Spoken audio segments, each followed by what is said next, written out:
Vamos a continuar con Hechos, capítulo 2, del versículo 43 al 47. Y cuando leía esta historia y pensaba en lo que estaban viviendo, sucediendo, me acordaba un poco de cuando, en el contexto en el que yo crecí, cuando estaba un poco más joven.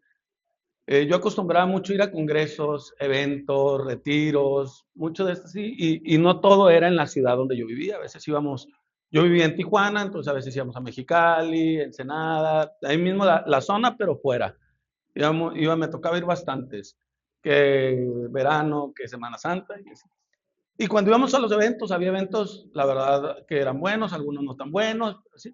Pero siempre llegaba uno bien motivado, ¿no? En aquel entonces yo más emocional, en ese entonces, por el contexto en el que estaba. Y yo llegaba y estaba en el evento y recibía la palabra y me emocionaba y quería salir a cambiar el mundo y predicarle a todas las naciones. Y estaba bien emocionado, pero ¿qué sucedía cuando terminaba el evento? Terminaba el congreso, el retiro, lo que sea que hubiese ido.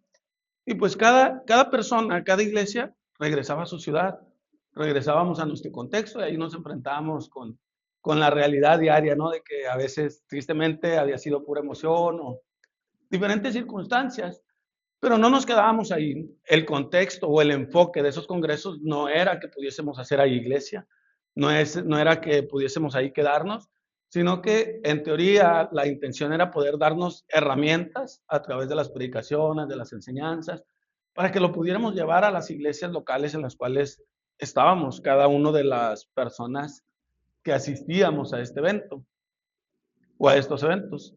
Pero en el contexto de los hechos, aunque pudiese parecer similar, no era lo mismo. Y les voy a contar un poquito por qué. Como habíamos estado estudiando en el mismo capítulo 2 y un poquito atrás, en la época de Pentecostés acostumbraban los judíos que estaban dispersos. ¿Qué quiere decir dispersos? Que estaban por diferentes otras naciones, otros pueblos cercanos, otros más lejanos. Acostumbraban a ir a Jerusalén a celebrar estas fiestas. Era una de las 3 fiestas anuales que regularmente peregrinaban todos los judíos que vivían de fuera, venían a Jerusalén y celebraban juntamente con todo el pueblo. Pero muchos de los que estaban en este contexto, uno habían crecido pues en otra ciudad, con otro idioma, con otro contexto, con otras culturas, otras costumbres, y a veces pues era solamente como que, bueno, lo que tenemos que hacer porque somos judíos. Y era parte de su costumbre. Y ellos peregrinaban. Pero para este entonces no existía un formato como iglesia o como iglesia local como lo conocemos ahora. No existía. El propósito por el cual ellos iban o el que estaban ahí no era ni siquiera parecido al contexto cuando yo iba a los congresos o a los eventos. Entonces lo que nosotros encontramos es que gente de diferentes pueblos, diferentes contextos, incluso de diferentes idiomas o idiomas natales con el que habían crecido, estaban ahí reunidos para celebrar estas fiestas, escuchan este mensaje de Pedro que viene y les quebranta realmente esos corazones endurecidos que ellos tenían, se arrepienten y dicen, bueno, ¿ahora qué sigue? ¿Qué sigue? En un contexto como el de nosotros, ¿qué seguiría? Bueno, regreso a mi iglesia y estas herramientas que se me dieron las pongo en práctica. Pero ellos, ¿qué seguía? ¿Qué podían hacer? ¿Cuál era la decisión a lo mejor más lógica, sabia de lo que ellos podían hacer? Pues bueno, eso es parte de lo que vamos a estar viendo en nuestro texto el día de hoy. Y el tema o lo que vamos a estar viendo es cómo la fe en Cristo nos une no solamente a Cristo, sino también como iglesia. Cómo cuando nosotros ponemos realmente nuestra fe, nuestra esperanza en Cristo, nos une a Él y por consecuencia nos une a nuestra iglesia local. Y para poder comenzar con el texto que vamos a estudiar, les voy a pedir a aquellos que puedan hacerlo, solamente por respeto, si me pueden acompañar de pie para leer el texto. Hechos 2, capítulo 43 al 47.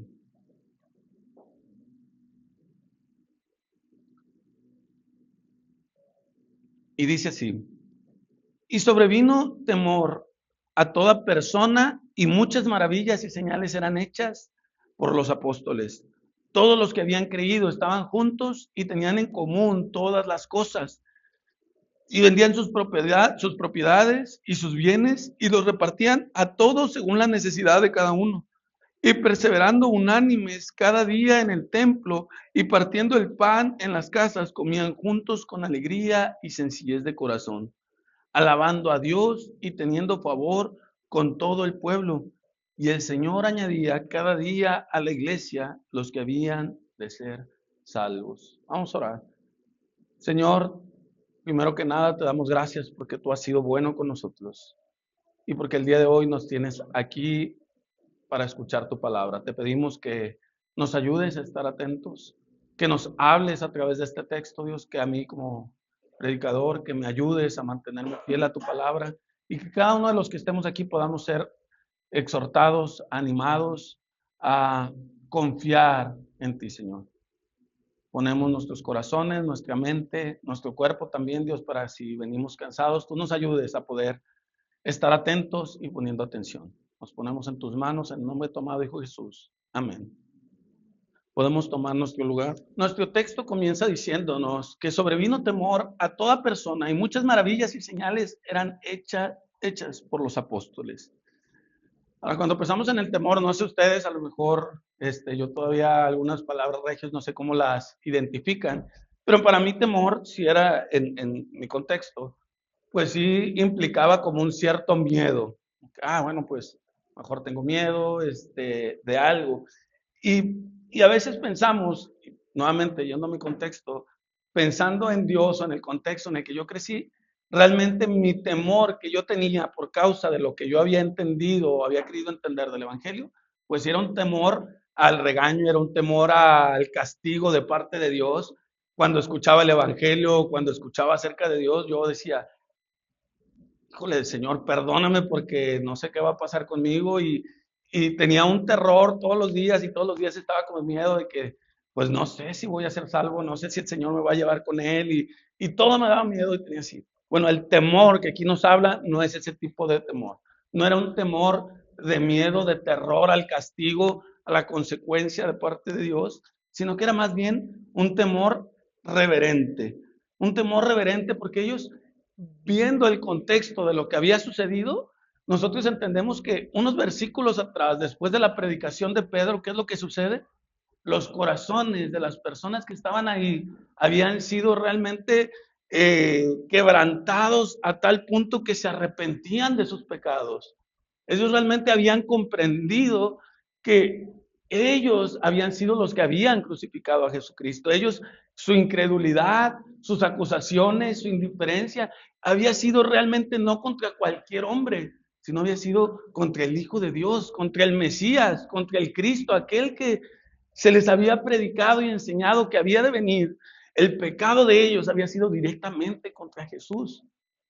Realmente ellos habían entendido que ellos realmente eran responsables o eran parte de esa responsabilidad de que habían sido incrédulos y no habían recibido al Mesías como se debería.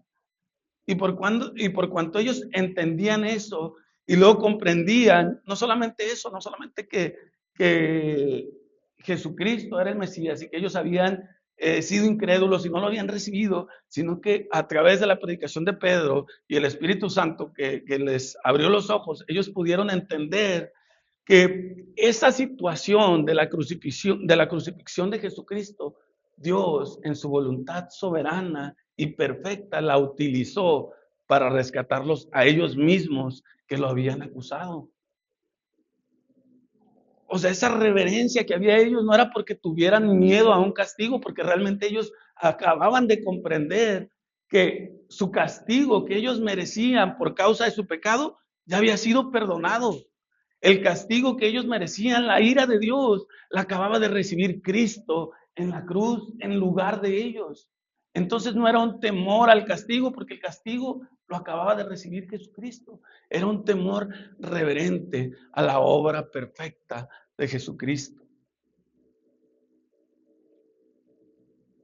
Me gusta algo que mencionaba el pastor R.C. Sproul, que decía, la santidad de Dios es la clave para entender todo lo demás acerca de Dios.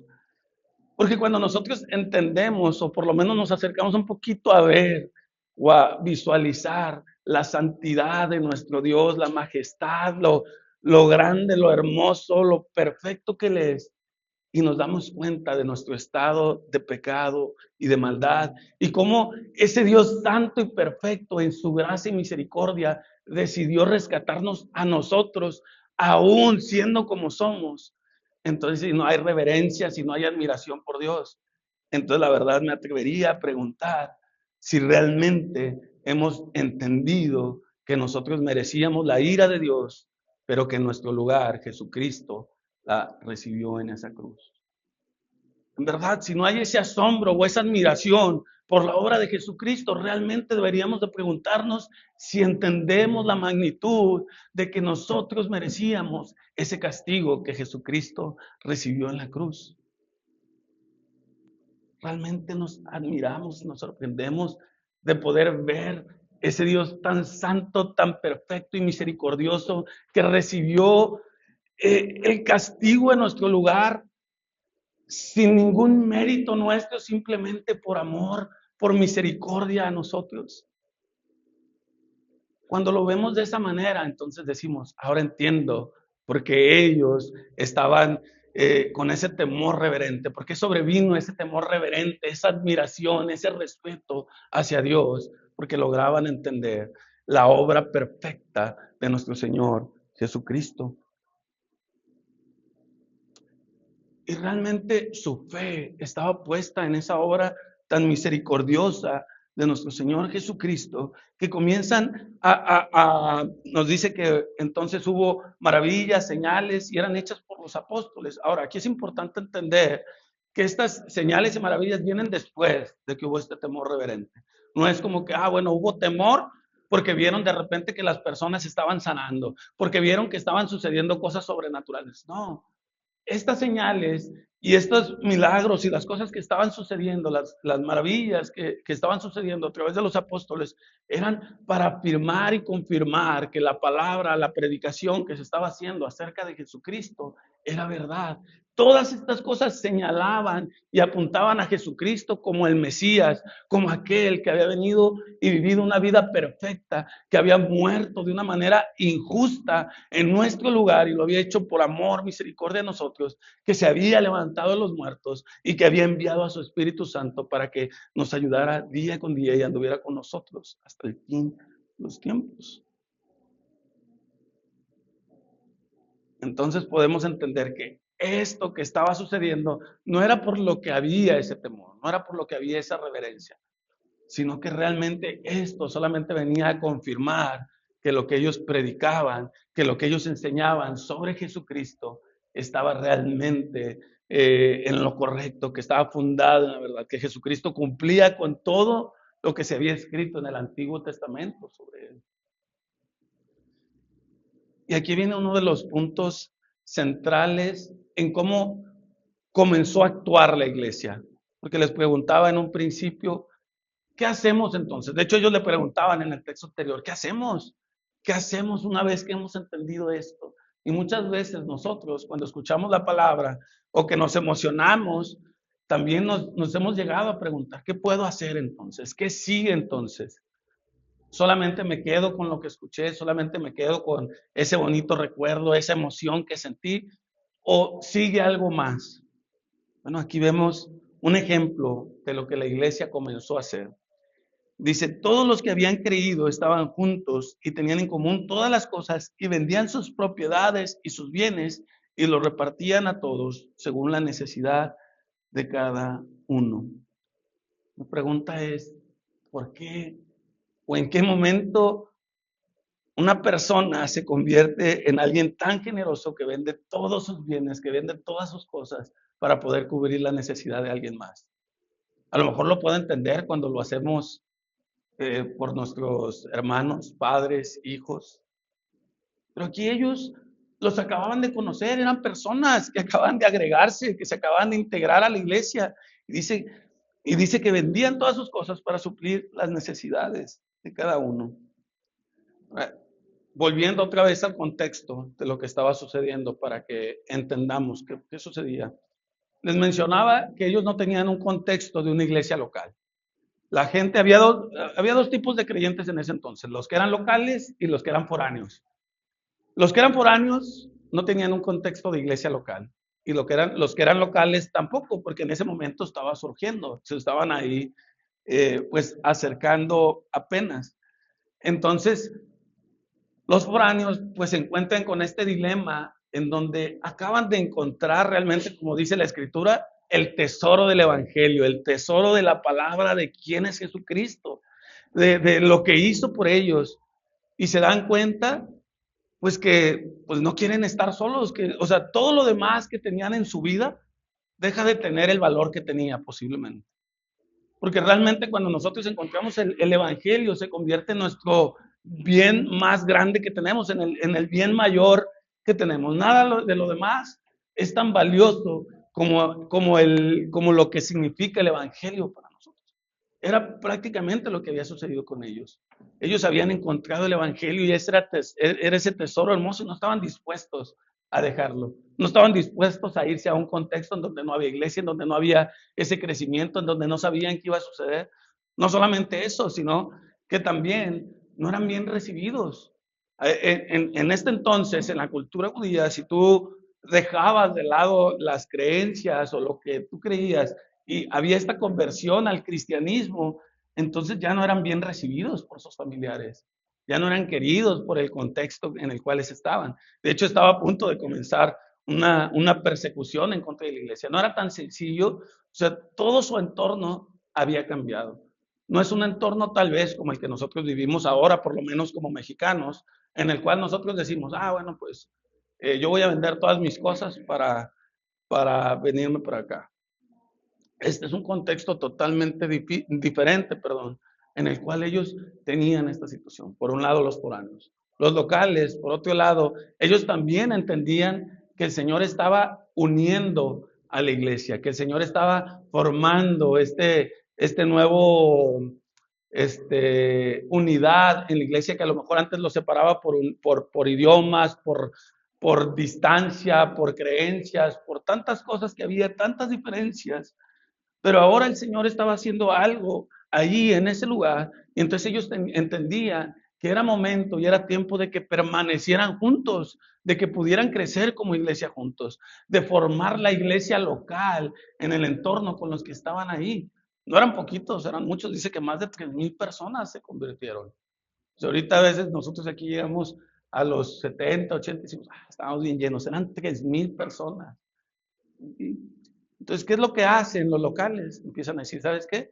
Para mí, al igual que ellos, ya no existe otro bien mayor. La iglesia, el evangelio, Jesucristo es mi bien mayor. Entonces, ¿qué voy a hacer? Pues la verdad, ya lo que tengo no tiene el mismo valor para mí, para poder suplir las necesidades de aquellos que vienen. Entonces, eso que vendían ellos no era para enriquecer al pastor, al líder, no era para, se van a comprar una carreta nueva, la del año, o más caballos, o yo qué sé. No, lo que ellos estaban vendiendo no era para enriquecerse como iglesia, sino que era, el mismo texto nos lo dice, para suplir las necesidades de cada uno. Tenía un propósito en particular, para suplir las necesidades de ellos como personas, para suplir las necesidades de la iglesia que se estaba formando, para que ellos pudiesen permanecer juntos. No era como tal vez ahora algunas tristemente iglesias conocidas como la prosperidad que te dicen, es que tienes que darlo todo y es como un intercambio, ¿no? Para que recibas tu milagro, para que seas salvo. No, no, no, o no era tampoco como como les decía, porque el pastor o el líder o los líderes en ese entonces se van a construir una casota y van a tener aviones, carros. No, en este entonces era un contexto en particular en donde la iglesia se estaba formando y estaban permaneciendo juntos. Había esa unidad y entonces compartían todas las cosas y tenían todas las cosas en común, sus casas, su comida, su tiempo. Tenían todas las cosas en común. No era solamente que se habían emocionado. Y aquí entro en un punto también que a lo mejor cuando yo lo veía, gracias, yo pensaba en el contexto de cómo gente totalmente diferente, cómo podían convivir tanto tiempo. O sea, Yo de repente he tenido rooming y hemos sido dos, tres, y lo sobrellevas. Y no, bueno, en mi caso, creo que nunca he tenido problema. Pero cuando fui estudiante, éramos cerca de 23, 24 en una misma casa, entonces ahí ya sí había problemas, ya había roces, ya había dificultades. Imagínate esta situación, ¿por qué?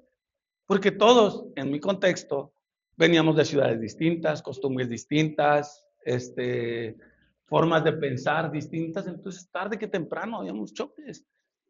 ¿Qué era lo que los mantenía tan unidos? ¿Por qué estaban, o sea, por qué permanecían juntos y por qué tenían en común todas las cosas?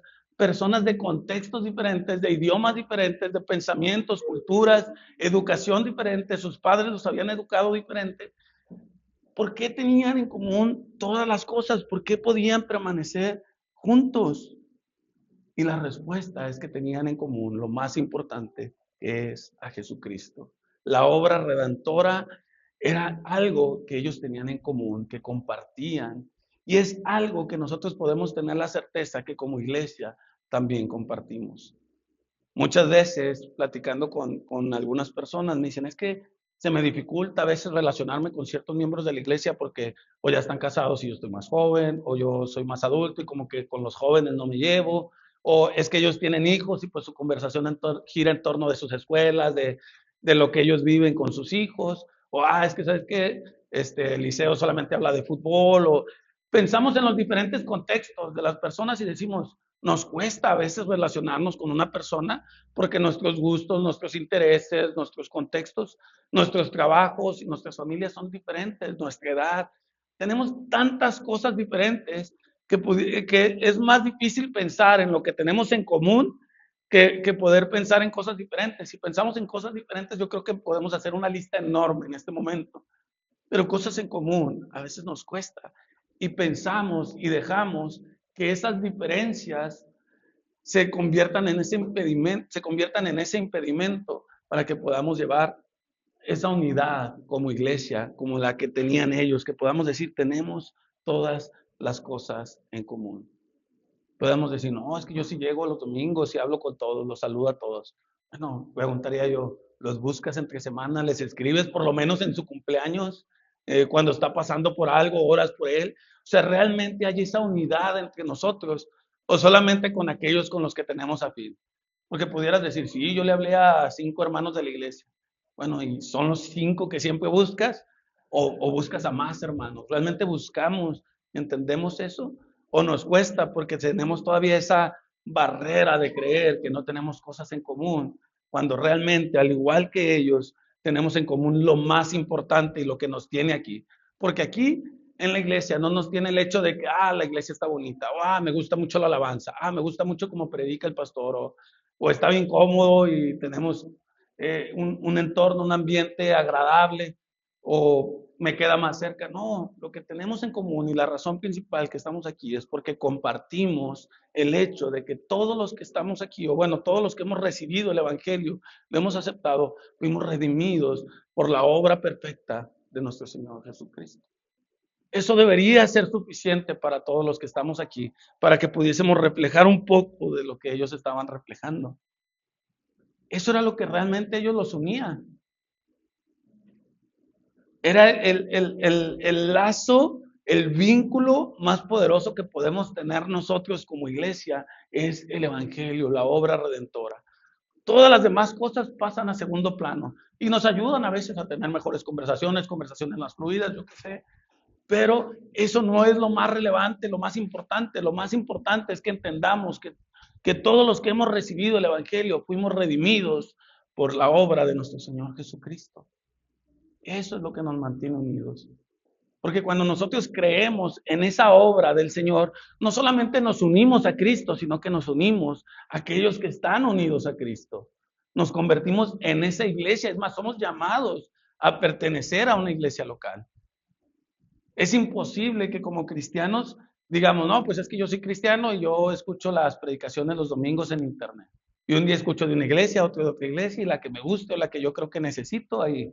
No, nosotros somos llamados y es importante que pertenezcamos a una iglesia local y lo vamos a ver en nuestro texto que nos sigue diciendo. Dice, y perseverando unánimes cada día en el templo y partiendo el pan en las casas, comían juntos con alegría y sencillez de corazón. Algo que debemos entender es que sí, la gracia nos une y algo que el Señor ha hecho para que permanezcamos, así como ellos perseverando, unánimes, el Señor nos ha dado ciertos, como se conocen algunas personas, ciertos medios de gracia que nos ayudan a permanecer unidos. Y parte de estos medios de gracia, pues es la iglesia y también que nos dice aquí que ellos permanecían, perdón, permanecían, partían el pan en las casas, comían juntos, permanecían con la predicación de los apóstoles. Ellos permanecían juntos y con estos medios de gracia que el Señor nos da para que nosotros podamos permanecer en unidad, porque realmente nosotros solos nos fuese imposible permanecer o perseverar en el Evangelio, en la palabra. Realmente necesitamos de Dios y Dios, herramientas que usa o medios que usa, es la iglesia, la predicación, la oración, el partir juntos, el pan, el compartir de esta comunión de la Santa Cena, donde recordamos la obra de nuestro Señor Jesucristo.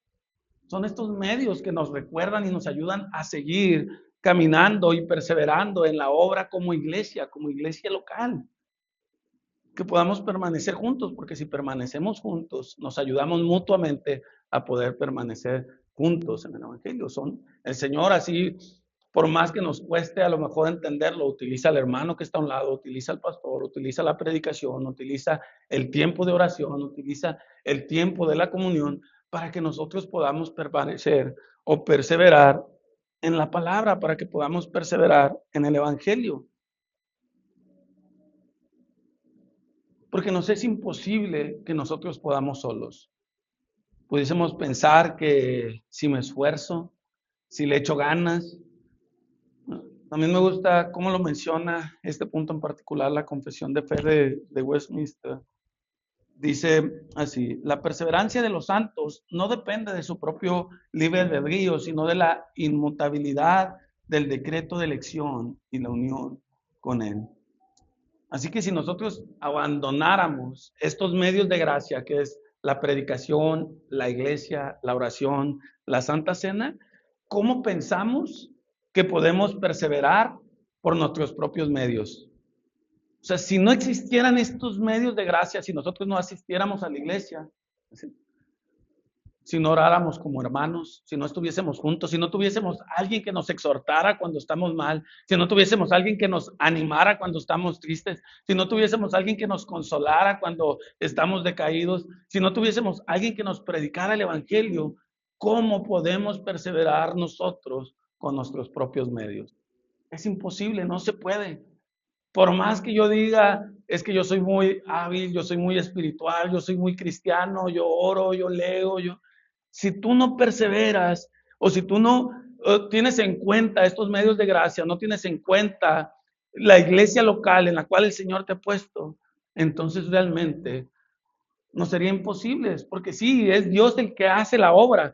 Realmente no es ni la iglesia, ni los hermanos, pero la iglesia, los hermanos, la oración, son medios que Dios utiliza para que nosotros podamos perseverar. Porque no podemos solos, necesitamos el Evangelio, necesitamos de Cristo, necesitamos permanecer juntos, que era este cambio radical que estos hombres y mujeres estaban teniendo a causa del Evangelio.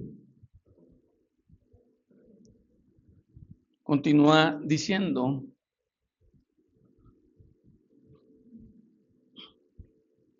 dice, comían juntos con alegría y sencillez de corazón, alabando a Dios y teniendo favor con todo el pueblo, y el Señor añadía cada día a la iglesia a los que habían de ser salvos.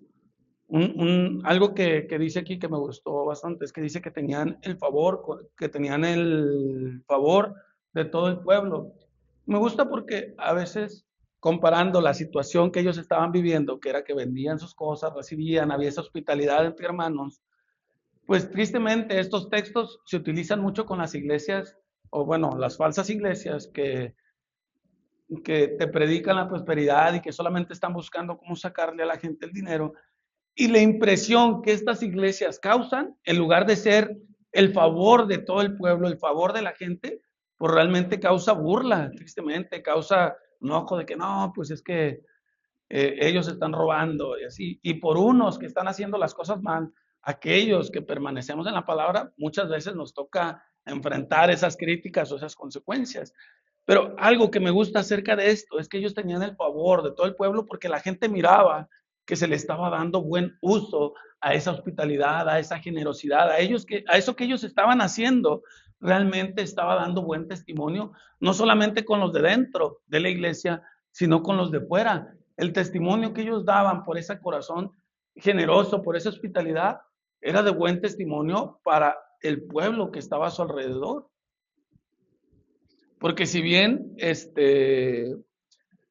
no siempre vamos a estar bien con todos, si bien no siempre le vamos a caer bien a todos, y no siempre todos los que nos ven van a estar contentos con lo que nosotros hacemos, pues nosotros algo que vemos es que ellos sí tenían cierto favor de la gente, a lo mejor no de todos, pero tenían favor con la gente que los miraba, había buen testimonio, porque estaban haciendo buen uso de de esa generosidad se da en ellos.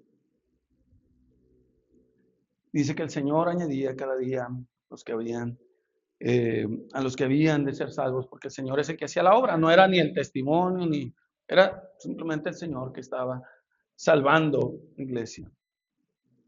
Yo me pongo a pensar y reflexionar, ya terminando con esto, en este cambio que había habido en ellos, que de días atrás habían negado a Jesucristo, que días atrás posiblemente eran personas ambiciosas, personas que les gustaba ser vistos, tal vez no todos, pero había eso en sus corazones, personas malvadas, perversas, que no querían el Evangelio. ¿Cómo de ese punto llegan a este punto de ser tan generosos? Y, y es bien fácil que nosotros caigamos en el punto de decir, no, es que yo sí entiendo el Evangelio, entiendo la generosidad de nuestro Señor Jesucristo que se entregó por completo en la cruz.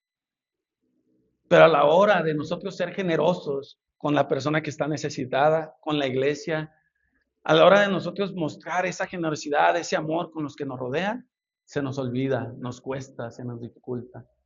Porque sí, podemos tener el Evangelio en la boca tal vez, decir, sí, el Evangelio, sí, Jesucristo, pero realmente aún seguimos teniendo ese ídolo en nuestras carteras, seguimos teniendo ese ídolo de que nos cuesta soltar o nos cuesta poder ser generosos porque no hemos entendido y no hemos visto, como les mencionaba en un principio, el asombro de la obra tan perfecta de nuestro Señor Jesucristo, quien no solamente recibió el castigo que nosotros merecíamos, sino que Él se entregó por completo.